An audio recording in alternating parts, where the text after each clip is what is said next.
Well, joining us now from Beijing is Victor Gao. He's director of the China National Association of International Studies and was Deng Xiaoping's former translator. Thank you very much for joining us here on Al Jazeera. Now, as the rest of the world looks at Tiananmen as a defining point in Chinese modern history, how much influence does it actually have on China's economy and its politics today? Well, the political events in the spring of 1989 in Beijing took place 20 years ago, and it actually changed the course of development in China. I think we as a nation in China have learned many lessons from the political incident in Beijing. What happened on June the 4th in Beijing was a tragedy, no one denied that, and we need to learn a lot of lessons out of this very costly tragedy. What and I lessons think we should China have learned? Realize that maintaining political stability, I think several lessons. One is that, political stability is of paramount importance for economic development. Without political stability, if the nation is divided, if chaos prevails in the society, then no one will be able to promote economic development. This is of paramount importance in China today. Do you think, this is the biggest lesson we have learned from the 1989 incident. Do you think, therefore, that Chinese today are prepared to put prosperity ahead of human rights?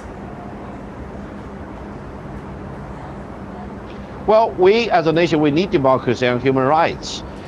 This is not contradictory, but on the other hand, we need to achieve greater democracy and greater human rights by maintaining political stability.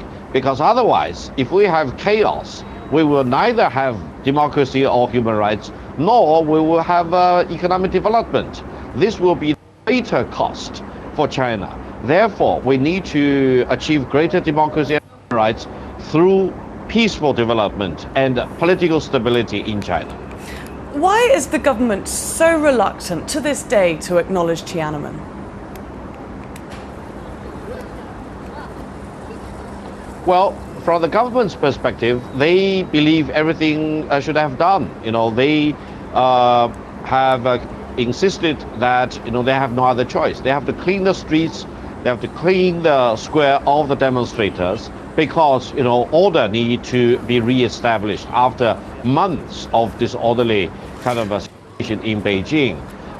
This is their way of saying. But remember, when the Beijing incident happened, in another big city in Shanghai, there was equally very disorderly situation, a crisis hitting Shanghai. But the local government in Shanghai, including the party and the mayor, demonstrated great wisdom and leadership and managed to defuse the situation in Shanghai, preventing a major disaster from happening there. Therefore, in the immediate aftermath of the political incident in Beijing, Mr. Jiang Zemin and Mr. Zhu Rongji from Shanghai were promoted to the top leadership in China. But in Beijing, if I could just interrupt for a second, because we are running out of time. Back in 1989, they learned the lesson. In Beijing, is there any remorse among the government today that shots were fired in Tiananmen Square and students and workers were killed? No, I think it is more important to learn lessons. It is more important to move on from where you fell to move forward, to carry out the business of a country, of a society.